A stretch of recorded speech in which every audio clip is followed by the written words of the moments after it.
My first guest this afternoon is Professor Klaus OakUnHarg. Klaus is Professor of Immunology in the Department of Pathology at the University of Cambridge. Good of you to join us this afternoon. First of all, just a general observation as an immunologist. What's your take on the JCVI decision? So I'm not going to quibble about the numbers that they presented and analyzed, although there is some discussion about it. But I am questioning their conclusion. I think you summarized it really, really well in your introduction here. So they came to the conclusion that there was a slight benefit relative to the risk in terms of giving the children vaccination. Now, it's important to consider that the only factors they really looked at was risk of hospitalization versus this very small risk of myocarditis, this heart inflammation. Now, the reality, of course, is that being infected with COVID has so many other impacts that they did not consider, for instance, the potential of long COVID in children. And oddly enough, they did not consider the impact of disruption to education, which they said they were not qualified to assess. But that to me seems a little bit odd because the facts are fairly simple. If you are vaccinated, you are less likely to have a positive test. And if you don't have a positive test, you can stay in school. Whereas if you have a positive test, you are removed from school for 10 days. So for me, that seems to be a huge factor in the calculation, which I think speaks massively in favor of vaccination. Yeah. Even with the slight risk of myocarditis. I've got that, particularly the point about long COVID and that marginal advantage. But does it surprise you that JCVI, I mean, in effect, are saying, look, this is outside our terms of reference, but we recognise the impact on schools and school children is potentially crucial, so somebody else can take that decision. That's why I'm left thinking it's a bit of buck passing. I agree with you completely on that. That seems to be passing the buck. And if they didn't have that expertise, why could they not have brought that into the discussion now? Because there are so many changes in this decision. So the MHRA decided that this vaccine is safe for 12-year-olds. Then JCVI says, well, in the whole strategy of things, should we do it? But then they feel, well, we can't quite make the decision because we can't judge the impact on the education.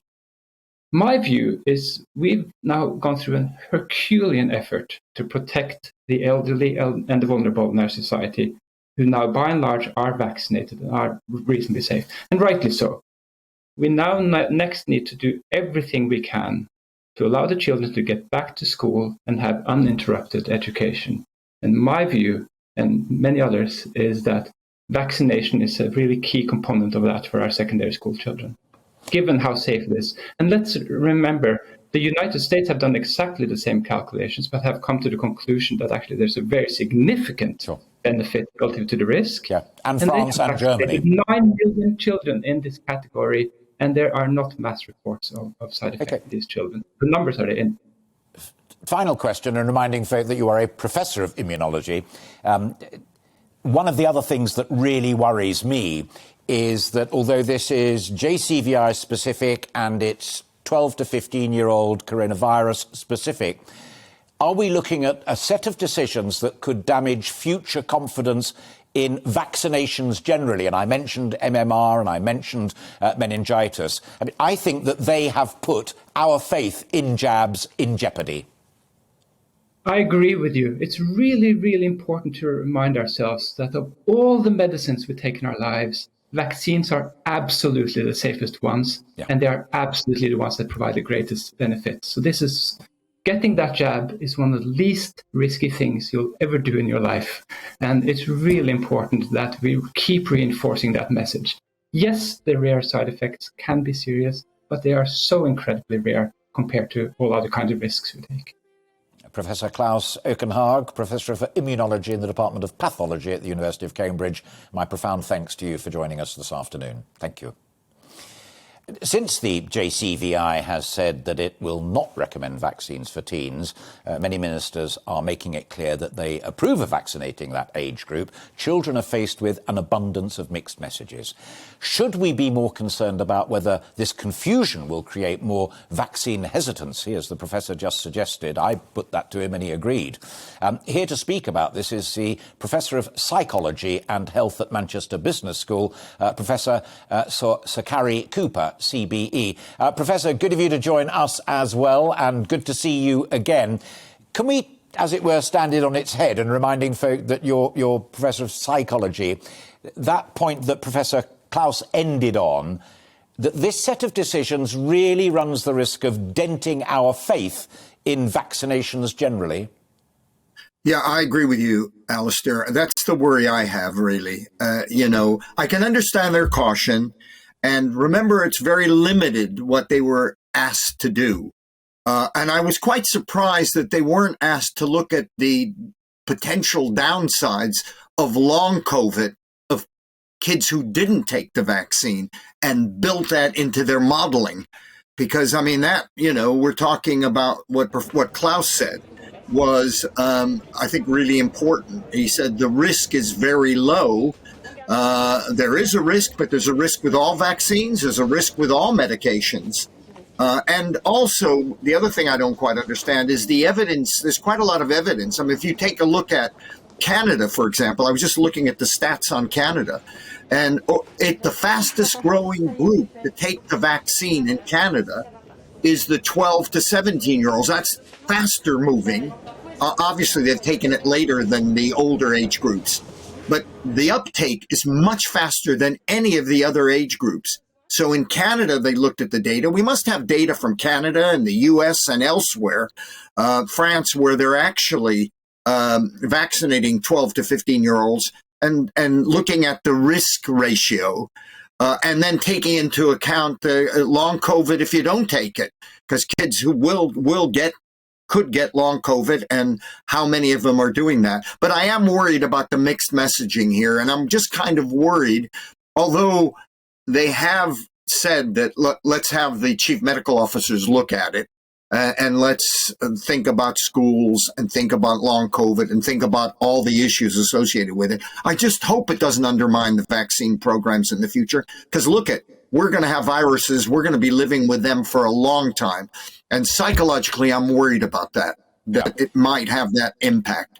In terms of their role as police officers or part of the police force in looking after our general health, I mean, SAGE, for example, has got immunologists, it's got general medical practitioners, it's got number crunchers, it's got behavioural psychologists, people who know your field terribly well. JCVI are jabs and jabs alone, and yet they point themselves to the fact that somebody else needs to consider the educational implications and even the psychological implications of this decision, but that's for somebody else. Isn't that a crazy structure? Shouldn't they have those people on board from the outset? Yeah, I would have thought so. I mean, if I was doing it, I'd have the joint committee together with behavioral psychologists, a whole range of different people, on educationalists, to look at all the factors and kind of factor all of them in, the educational issues, the long COVID issues if they don't take the vaccine, and collect all the data that we have globally. There's a lot of data coming out. But I think the good news from the Joint Committee is they have said that there are other factors they haven't looked at. That wasn't their mandate. And I would have structured it differently in the beginning. But they have said, yes, we think the chief medical officer ought to look at the other factors. And that's important, because they didn't have to do that. If they just would say, our view is, that really only for the 200,000 highly vulnerable 12 to 15-year-olds are we allowing it.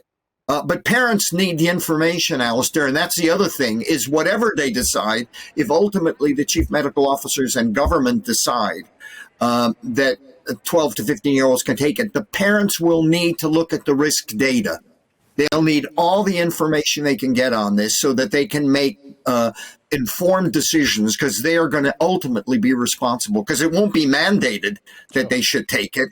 It will be, it's up to you, but here are the facts. Public health messaging has not been terribly good up to now. It needs to get better. Yeah. That's going to be my final question, so hold that thought at the back of your brilliant and cavernous mind. One more before we get to that point. Everybody knows of the damage to children by disrupting their education, and as I've said many times on this programme, they have had a torrid 12, 15 months of it. One thing in reading the JCVI report and the coverage of it today that hadn't crossed my mind is this: the potential guilt of a 12 to 15-year-old child who innocently infects a sibling, a mum, a dad, a family member. I hadn't thought of that. How profound, in your view, is that? I hadn't thought about that, incidentally, myself, of that. And do remember, before vaccines, there must have been that. You know, if you think about it, parents were affected by kids. Many kids are super spreaders. Yeah. You know, different age groups, university students. When I was a child, the habit was put the kids together. If one gets mumps or something like that, stick them together. Exactly. Yeah. So exactly. I mean, I'm a grandparent, and I know that when I go see my kids, we end up getting colds and flus and the rest of it from them. So we know that. I think what's going to end up happening is individual families will have to take responsibility for that in the future and say, well, if we decide we're not going to vaccinate the kids, then we have to be really cautious with our 80-year-old grandfather. Sure. We're going to have that's going to be a personal responsibility. That should be in the public health messaging as well, by the way, ultimately. And you take me neatly back to what I promised would be the last question. I as you know, because you've been kind enough to join me on this programme before, I give what I think at the end. I'm not going to give it all away, but one of the things I conclude is where we are, right now. We need a new, reinvigorated public health campaign to restore faith in government scientific and medical advice and on vaccinations. That will become a priority for Sajid Javid or whoever is the health secretary within the next couple of months. Do you agree? Oh, totally agree. Absolutely. I think and now if they decide, if the government and the chief medical officers decide to go through with this and offer it, not mandate it, but offer it to 12 to 15-year-olds, boy, the public health messaging better be very, very comprehensive and good for parents, because they're going to have to make decisions about whether they want to take the risks or not. Sir Cary Cooper, Professor of Psychology and Health at Manchester Business School, thank you very much indeed for finding time for us again. Thank you. Thanks, Alastair. Wow, two extraordinary interviews. I hope you agree. I'm not from my point of view, I just asked the questions, but wow, two profound thinkers really throwing important stuff out there for you to reflect on, and don't forget to get in touch with us about it. There is no simple solution when it comes to vaccinating children, but it is important to remember the real-life impact of this decision, that thousands of teens across the UK will be affected, whatever the outcome. Someone who knows this only too well is Leon Hadey, former head teacher and head of guide education. Leon, good of you to join us. Do you believe that it's beneficial for children to receive this vaccine? Should they have said, yes, do it and get going now? Well, there's a structure in place where we have to have the messaging on point, as some of your previous guests have said. I don't personally believe that children need to definitely have the vaccine for their own safety. I see where it is for the NHS. I see where it is for, obviously, the elderly, etc. But my personal interest is more in actually protecting us from other variants getting in here. So I think a lot of the over-vaccine stocks that we have, or overstock vaccines that we have, can be used to actually help people in other countries and stop variants in other places. Our vaccine program has been very successful, so I don't share necessarily the worry when we look around the world that we'll be looking back and saying that this was a regret or we'll have less faith in the vaccine program. It's been superb for us, but we really have to think about protecting the rest of the world, because that's the only real way we can protect ourselves from variants in the future.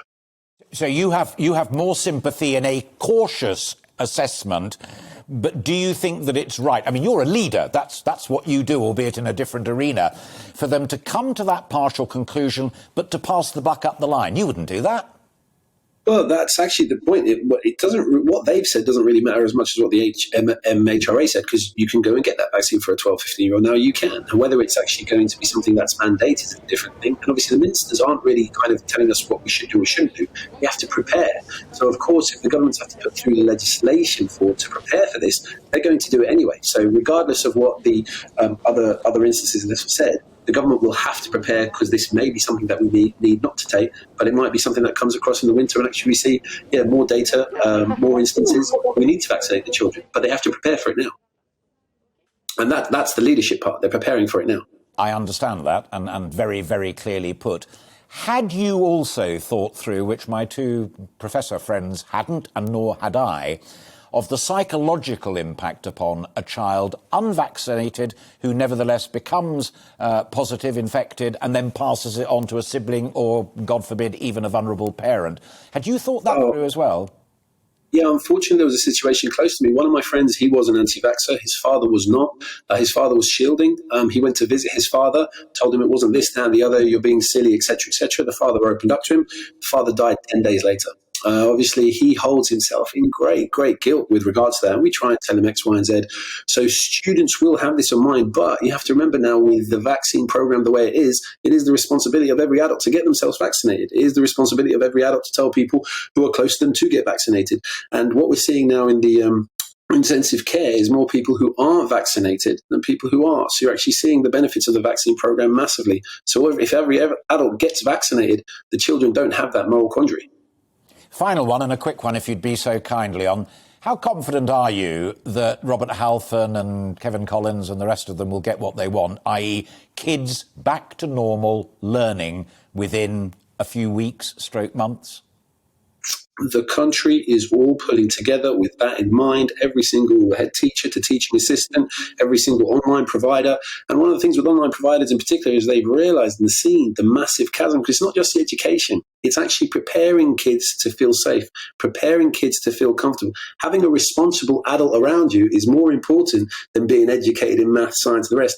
And unfortunately, that's a job that a lot of our teachers and school professionals are doing, even if they're not front-facing the classroom. So getting everyone back into that building where you have a trusted adult is the key thing, and the education comes after that.